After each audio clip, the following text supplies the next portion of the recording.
All right, welcome to The Explainer. Today, we are unpacking a really fascinating documentary analysis that explores how humanity went from living completely in the dark to mastering the ultimate dimension, time. We take our clocks and calendars completely for granted nowadays, but the journey to tracking seconds, days, and years is honestly one of the most incredible stories of human survival and ingenuity out there. Let's get right into it. Think about this massive puzzle for a second. Imagine a world with no 2026, no calendars, and absolutely zero concept of tomorrow. In this ancient world, our earliest ancestors were completely at the mercy of the setting sun. When it got dark, they didn't know where the light went, and they were, frankly, terrified of the predators that hunted at night. They just hid in caves, completely blind to the passage of time as we understand it today. So, to figure out how we actually cracked this puzzle, we're going on a huge chronological journey today. We'll look at when tomorrow did not exist, farming breaks the lunar clock, empires divide the day, math, myths, and machines, fixing the global calendar, and finally, ancient India's time masters.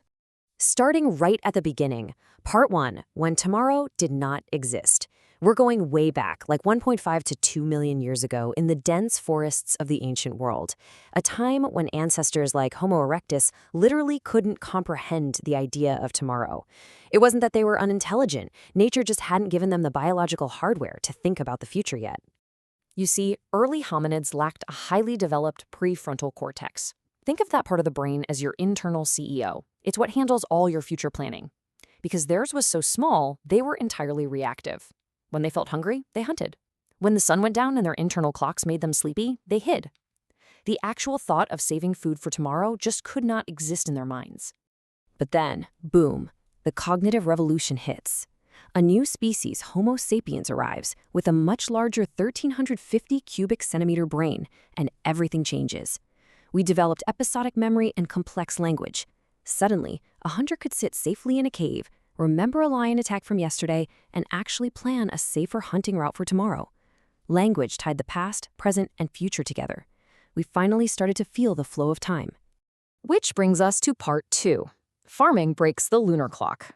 Because as we made the huge shift from a nomadic hunting lifestyle to settling down and farming, our early timekeeping habits, they completely fell apart. Early on, humans tracked time using the moon. We actually have the 43,000-year-old Labambo bone from South Africa, literally humanity's first lunar calendar, and the 20,000-year-old Ishango bone, which showed even more advanced monthly tracking. And this worked perfectly for hunters. But fast forward to the agricultural revolution about 9,000 years ago. Early farmers tried planting their seeds based on the moon's cycles. The problem is, the moon and the solar seasons don't align perfectly. It was a disaster. Seeds went into the ground too early, crops froze, and starvation swept through these early settlements. Basically, the moon just couldn't be trusted for farming. So to survive, farmers had to stop looking at the night sky and start tracking the sun. And it started incredibly simply, just putting a straight stick in the dirt and watching it shadow. Long shadows meant winter was coming, short shadows meant summer. But that simple little stick evolved. By 3000 BC, humanity was building massive, 50-ton solar calendars like Stonehenge, where the sun perfectly aligns with the central stones on the longest day of the year. From a stick in the mud to Stonehenge. All right, part 3, empires divide the day. As those small farming tribes turned into sprawling, complex empires, just knowing the seasons wasn't cutting it anymore. Daily life was getting complicated. Take ancient Egypt, for example. The Nile River was their absolute lifeline, but its sudden floods could literally wipe out a civilization. Egyptian priests figured out that right before the floods, this bright star named Sirius would appear. By tracking it, they built humanity's first precise 365-day solar calendar. But here's the catch. What happens when it's cloudy? You can't see the stars or shadows. To solve this, in 1350 BC, King Amenhotep III invented the first water clock, dripping water steadily to keep time mechanically. It was a total game changer. Now, I want you to focus on this single number right here, 60. This one number completely dictates how you and I live our lives every single day. Back in ancient Iraq, the Sumerians and Babylonians were running massive cities. They had to coordinate taxes, markets, canals, and armies. Simply telling someone to meet me in the afternoon was way too vague. They needed precision. Using their incredibly advanced base 60 math system, they slice the day into smaller parts, giving us the 60-minute hour and the 60-second minute. So literally, every time you check your phone for the time, you are actively using 5,000-year-old math. Moving on to Part 4, Myths, Myths, and Machines. Time is officially regulating society now, but all over the globe, different ancient cultures were dealing with it in vastly different and sometimes incredibly high-stakes ways. It's fascinating because time meant completely different things depending on where you lived. In ancient China, predicting a solar eclipse was viewed as reading a message from heaven. It was literally life or death. Legend has it 2 astronomers were actually executed for getting an eclipse prediction wrong. Meanwhile, deep in the jungles, the Maya calculated a solar year down to a staggering 365.2420 days. And no, their cyclical calendar wasn't predicting the end of the world in 2012, it was just the end of one massive cycle. Over in ancient Greece, they used specific water clocks to make sure lawyers got perfectly equal time to argue in court. But the Greeks took their obsession with the cosmos even further. In 1901, divers found a shipwreck that contained a device made of intricate bronze gears. We call it the Antikythera mechanism.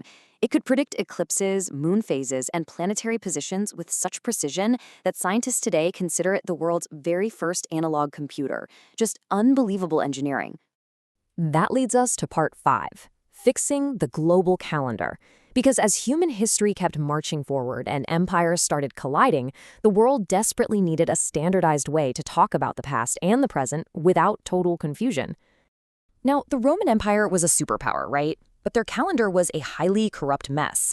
Politicians would just randomly add days to their terms to stay in power longer, which literally caused winter festivals to happen in the middle of summer. Julius Caesar finally stepped in and fixed it by standardizing a 365-day year with leap years. But that still left a massive question for our historical records. If humans have been around for millions of years, why exactly do we call our current year 2026?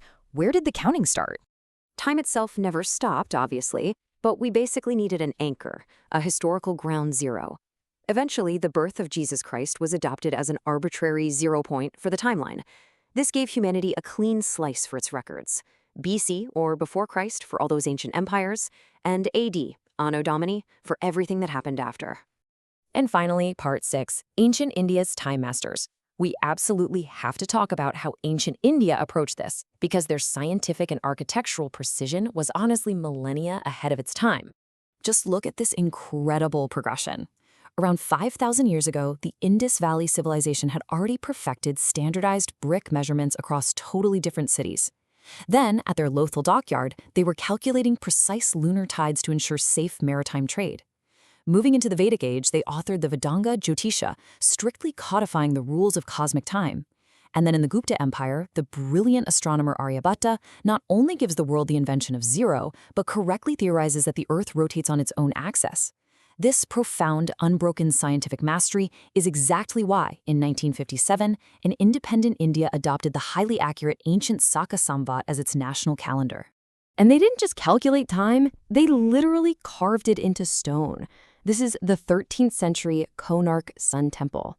It's built as a colossal chariot for the sun god, and it features 24 of these massive stone wheels. But they aren't just decorations. They function as enormous, perfectly precise analog sundials. You can track time down to the exact minute just by looking at where the shadow falls on the spokes.